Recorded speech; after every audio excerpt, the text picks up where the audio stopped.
Hello everybody and welcome back to the channel. My name is Brianna and this is 4 Paws in a Book. I make book and lifestyle related content, so if that's something that you're interested in, make sure that you hit the subscribe button down below. Today we are going to be talking about the books that I read in the month of December.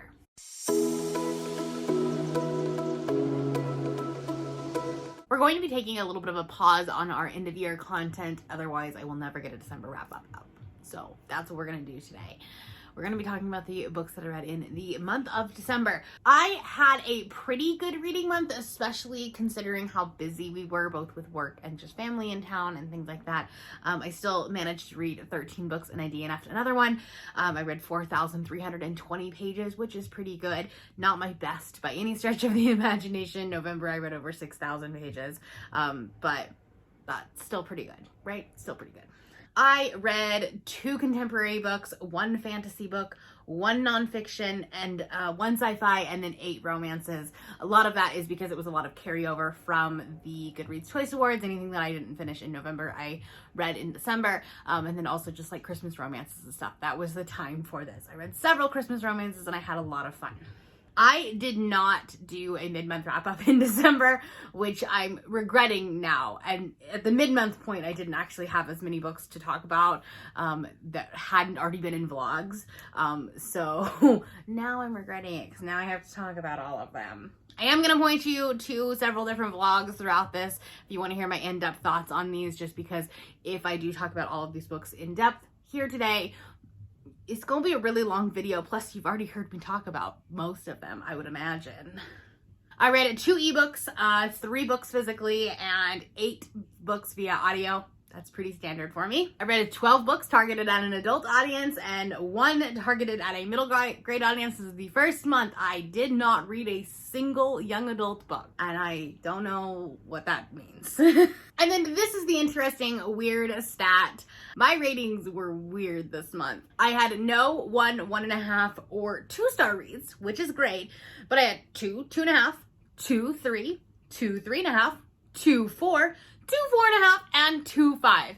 I'm actually really excited that my last book of the year kind of just like made everything fit. It just kind of worked out. I didn't do that on purpose, but you know, it's cool, okay? That made my average rating out to be a 3.75. There are 2 books that I will not be talking about today. As of filming this video, the HarperCollins Union is still on strike. They are on strike trying to get some fair wages, some livable wages, some more diversity programs in their organization.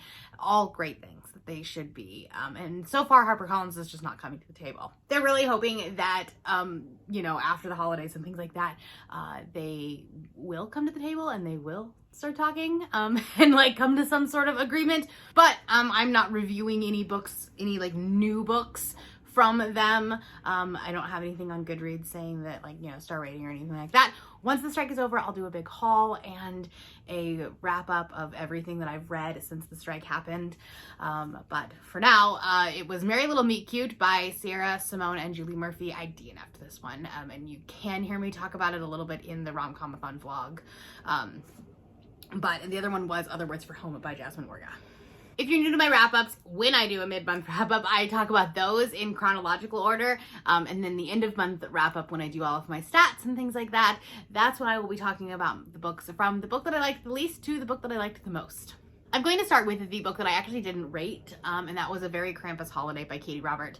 This is her little like Christmas short story thing. I think it was like 20 pages, so I didn't rate it. It was kind of fun. It was just like a little like smutty scene. There wasn't anything to it. It was, you know, she's in this little secluded cabin and then Krampus comes and then it's Katie Robert. So like, yeah, assume what you will. It was only like, I want to say it was less than 20 pages. So I didn't want to rate it. It would just be like rating a short story, but it was fun. It was an enjoyable little like 30 minutes of my day. First up are my 2.5-star reads. The first one is Every Summer After by Carly Fortune. You can hear me talk about this one in my Goodreads Choice Awards. This was one of the finalists, and this book was just boring, and also half of it was a YA romance. So this book is about 2 kids in high school that were like friends and like then more when they were in high school, when she would go back to her parents' summer like cabin or whatever. Then she comes back to her, like, that little town for a like family funeral. I want to say it was like 12 years later, maybe, don't remember, don't care. And like there's this rekindling of that romance, and they like remember all the fun times that they had when they were in high school. And the problem with that is that I was reading a YA romance, and I don't generally like that. Like literally every other chapter is the flashback to when they were in high school. And so half of the book you are reading about high schoolers. First off, it was a little bit weird to read scenes like that about a 17-year-old or 16-year-old or whatever she was. That was weird. I don't know. I don't understand the hype. Everyone's saying that it was like Love in Other Words by Christina Lauren, which is one of the few that I haven't read, and now I really don't want to read that book. So there's that. This just didn't do it for me. This just did not do it for me. This book is on Pango if you want it. The other 2.5-star read that I had was A Half-Built Garden by Ruth Ann Emrys, and I will link you to the video where I read all of Margaret from the Word Nerd's favorite books, or books that she had recommended that I pick up, not personally, but just like based on what she was talking about. That's the premise of my Can I Trust My BookTube Friends series, is what they're saying, actually a book recommendation for me. Anyways, this one really wasn't. This is very much a cozy sci-fi. It's very much a like soft system, like it's not magic system, but like technology system. This is very much a character study. If you really like Becky Chambers, I think you might really like this. It's very queer and it's very gender inclusive. They talk a lot about pronouns. They talk a lot about different like gender roles, gender stereotypes. It is very like human focused and like assuming that the aliens have the same type gender roles as humans do. So not a lot of foresight going into that, but beyond that, I did think that this book was really redundant. We had a lot of conversations several times. And so like it didn't, like to the character it didn't seem redundant, but because we saw the conversation happen with one group of characters and then the same conversation happen with another group of characters, for the reader it felt very redundant. I did kind of find myself skimming towards the end of it. If you like more character study, like softer, cozy sci-fi, this might be a book for you. But I am finding that at least with my sci-fi, I definitely want a little bit more of a hard and fast technology, like rooted in some sort of like grounding, some sort of, it's not reality. I said this on my vlog. It's not reality because it is science fiction, but there's got to be something there. We can't just have whimsy. So definitely see the appeal for this. Definitely see why people like it. It's not the book for me. Moving on to my 3-star reads, I read Love Light Farms by B.K. Borison. This is like one of the few books that I didn't vlog. I read this the week that I had dental surgery, and so I wasn't really doing anything. I wasn't working, and I just listened to this audiobook like while I was chilling on the couch recovering. And this was cute. This was like the beginning of it was kind of fun. This is about a woman who is entering into this competition to try to get money for her Christmas tree farm, and she like says she has a fiance, except she doesn't. She just thought that she would have a better chance of winning this competition if there was a love involved. And so then she ropes her best friend into becoming her fake fiance so that they can win this award or win this competition. And it's like full of small town drama. The side characters that are in this town, like just, they feel very Gilmore Girls. And I had a really good time with like the atmosphere and the vibes of this book. But the third act conflict of this book dropped a whole star for me because it was just one of those things that you know, we always say in romance novels that we're like, well, if they would just have a conversation, we wouldn't have a third act conflict. You just need to like talk like adults and we would get over this, right? He tried to do that and then she got mad that he did that. And I was just like, we tried. We A for effort. But yeah, it's and then there was like also like this little like mystery plot involved with it as well that just didn't make any sense. It didn't pan out as well. And so yeah, 3 stars, middle of the road. It's a book that existed and I read it. I have heard that the other books in the series are better, so I will continue to read it. But they're very seasonal. So the next one like takes place in the spring, so I'll read it in the spring. And then the next one takes place in the summer, so I'll read it in the summer.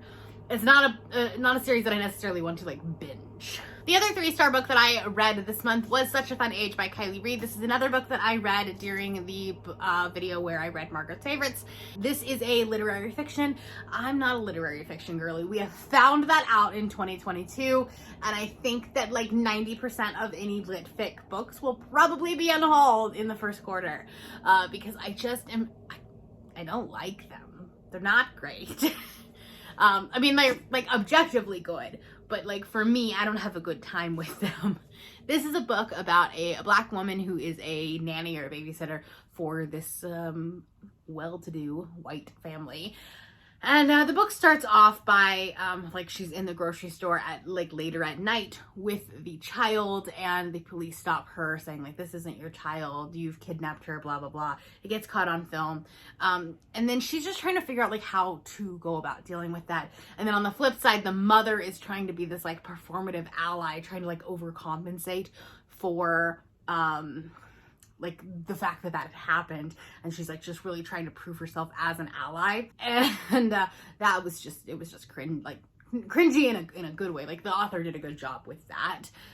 My problem with this book came in the second half of this book when we introduced this other character, and it just became a drama fest. It became like one of those reality TV shows where you know, there's just a lot of like human relationship drama that had nothing to do with the social commentary that we were trying to start at the beginning of this book. So for me, the pacing was just off. Like that was the biggest problem with this book.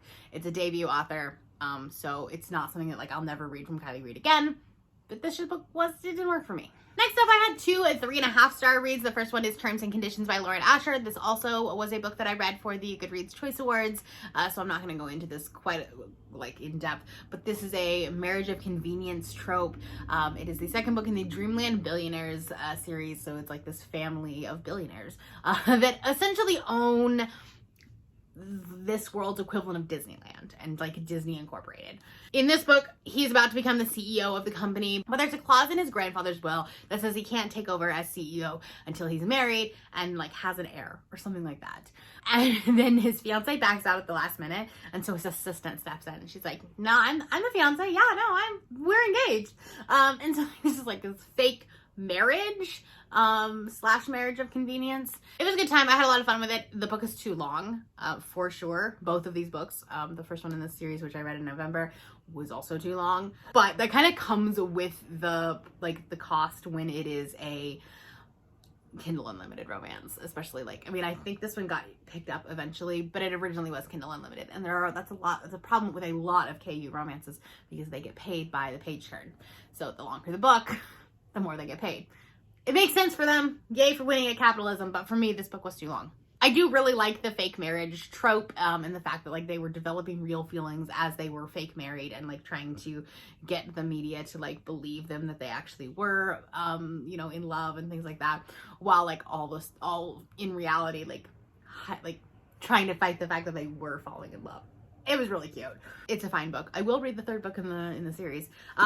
This main character was not my favorite in the first book, even like as a side character. So I didn't go into it with like the highest of expectations. And then the next 3.5-star read, I will have a vlog for coming out next week for the first of my SPFBO or self-published fantasy blog off. Is that right? Yep, thinks it is. There's a lot of letters there. But anyway, Scales and Sensibility by Stephanie Burgess. This is a Regency rom-com, but with dragons. Lap dragons, to be exact. This was a hoot and a holler and a fun time. This is about a woman who kidnaps her cousin's pet dragon, who's named Sir Jessamine, and he acts like my poodle, and I love him. And then she ends up kind of falling in love with the man that had originally come to court her cousin. Oops.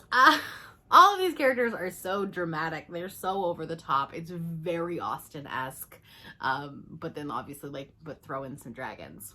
I'll talk more about it in that vlog that'll be coming out next week, so I don't want to really spoil that vlog for you. But it was a good time. I had a good time. It was a good start to the 10 books that I'm going to be reading for that vlog series. It's not one vlog, it's several vlogs. Moving on to my 4-star reads. The first one is Twisted Hate by Anna Huang. This is actually the third book in the Twisted series, but I read them out of order. This is the one that was on the Goodreads Choice Awards. This is another book that is too long. So much happens in this book, and less is more sometimes, but this was fun. This is a book that I read very early on in the month, so please bear with me if my memory is not great. I read a lot of romances this month. But this is kind of a hate-to-love relationship between a doctor and a lawyer that comes to work at the nonprofit that the doctor is also working at. And they had known each other in the past, and so there you get a lot of flashbacks between like them being in college and then like in the present. There's this like really fun ski resort where like there's an only one bed trope. Like this author did 100% play romance trope bingo and try to get all of them. But it was fun. Like, it was one of those things that, like, yes, the book was too long. Yes, I don't remember what exactly happened, you know, in that book. Again, probably because I read so many romances this month, and they all, like, kind of started to blend together at some point.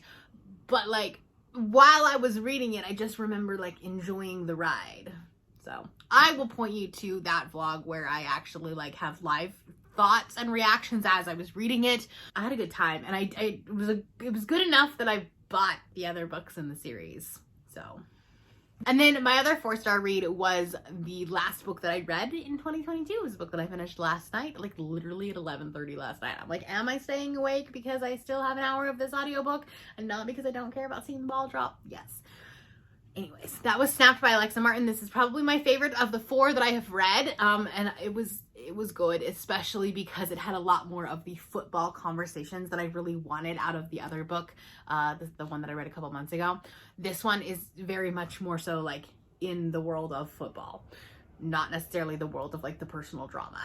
This is about the quarterback of the Mustangs, who is kind of, if you're familiar with the Colin Kaepernick situation where he knelt during the anthem, he also was covering the logo on his jersey. He didn't feel like his team was supporting him. He felt that the owner and the manager and like other people in like the organization were very racist, and he's a black man.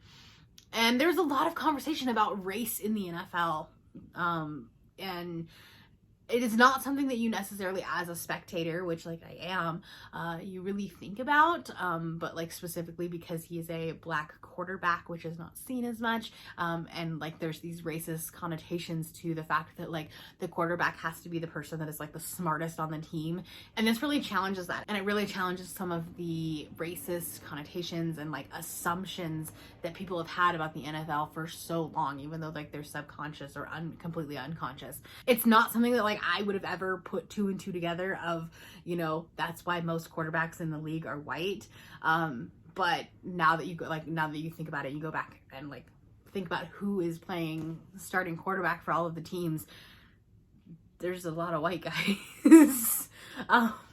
And it, you know, whether that's true or not, whether or not that's like why people put like, you know, white men usually become quarterbacks, the visualization is there, and I really liked that this book challenged that. I saw a lot of reviews talking about how the main character, like the woman, because she's biracial, there were a lot of things where like she had to come to terms with like things being racist, and like people had to point out like, hey, no, that's racist, because she was biracial, and she was raised by a white father, and the fact that like, you know, it's not realistic that she would have never seen racism. I don't know, it's possible. I'm a white person, so I am not going to enter that conversation. That is not my space. What I do know is that this book did bring out a lot of interesting conversations, a lot of talking points. For that, I appreciate it. I will add Alexa Martin into the authors that I want to read more from. Also, I finished another series at the end of 2022. Moving on to my 4.5-star reads. I did talk about this one in my rom-comathon vlog, and that was Kiss Her Once for Me by Alison Cochran. This is about a woman who meets this other woman in a bookstore on Christmas, and they spend all day together in this magical one-night stand, and then the woman that she meets just vanishes, just ghosts her. And she just keeps remembering about this, like, this last magical Christmas. This Christmas, she's broke, she's struggling for money, she's down on her luck.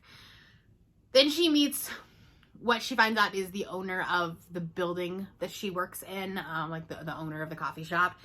And for some reason, he has to get married or get engaged so that he can get his inheritance. We love like romances that are just completely not realistic, but someone has to get married in order to get their inheritance. I don't know. It's a popular romance trope, but I don't necessarily see it in real life. Neither here nor there. He said he'll give her money if she like plays along, becomes her like fake fiance, whatever, so that he can get his inheritance. He takes her home for Christmas, and who does she find? The woman that she had the one night stand with. It's the guy's sister. Small world, right? Love that. This book was done very well in the fact that it gave everyone a happily ever after. Because if you think about that synopsis and then you hear me say, oh, it's a sapphic book, you think that someone's getting left out in the cold, and they didn't. It was wonderfully done, and it was very much a millennial Christmas story about found family and just this like really fun group of people, and like just, I don't know, like learning how to do Christmas your own way and not necessarily like the way that it's expected or the way that you would see in a Hallmark movie. And lastly, my 5-star reads. The first one is I'm Still Here at Black Dignity in a World Made for Whiteness by Austin Channing Brown. I did talk about this one in my book where I read Margaret's favorite books. And this was a wonderful nonfiction. It's very short. It's very much a letter to herself, to her family, to her son, that we have the pleasure of reading. And it talks about racism and microaggressions, both in the evangelical church, which I really appreciated because I did grow up in the evangelical church, specifically in Southern California, which is pretty racist, not gonna lie. And you know, so there's definitely some things like I kind of noticed there, now being out of the church for so long, but also just in like the grander scheme of her life. She talks about her workplace quite a bit, and this was really, really good. I highly recommend that you pick this up, especially if you don't read a lot of nonfiction, because I just felt like this was just like kind of entering her stream of consciousness. It didn't feel dry at any point. There were a couple places where I could have tabbed way more, but the audiobook is also fantastic for this. The narrator is the author, so highly recommend this. And then lastly, what is probably my favorite book of the month, and that is Meet Me in Los Felice by Kelly Reynolds. This is an absolutely adorable Christmas novella. It has a plus size main character. It has a bisexual short king. We love it. Like he paints his nails like with her, like the girls that she babysits with. It's so cute. It's so cute. And it was funny. Like I knew from page 3 or 4 that this book was going to be a favorite. It was going to be like a 5-star read. Some people did not like it as much because I tried to recommend this to everybody during Rom-Comic-Con. And some people loved it and some people did not love it as much, but that's fine. I loved it. I very much resonated with it. There's not a lot to say about this because it's obviously like 100 pages, but this was just so much fun. Such a cute Christmas novella, and definitely a new favorite. All right, those are the books that I read in the month of December. Let me know down in the comments below what your favorite book of the month was. Did you hit your reading goal? Were you staying up until like late into New Year's Eve trying to finish the last books? Let me know. And if you're not feeling chatty, you can put like the celebration emoji because it's New Year's. Well, yesterday was New Year's. But anyways, that is all I have for you today. If you are new here and you have not yet subscribed, there's a little red button that you can do so down below the video. If you'd like to hang out with me more, the links to my Instagram, Twitter, Goodreads, and my Patreon are linked in the description down below. I am doing a video every Monday through Friday every week in January, so I will see you tomorrow.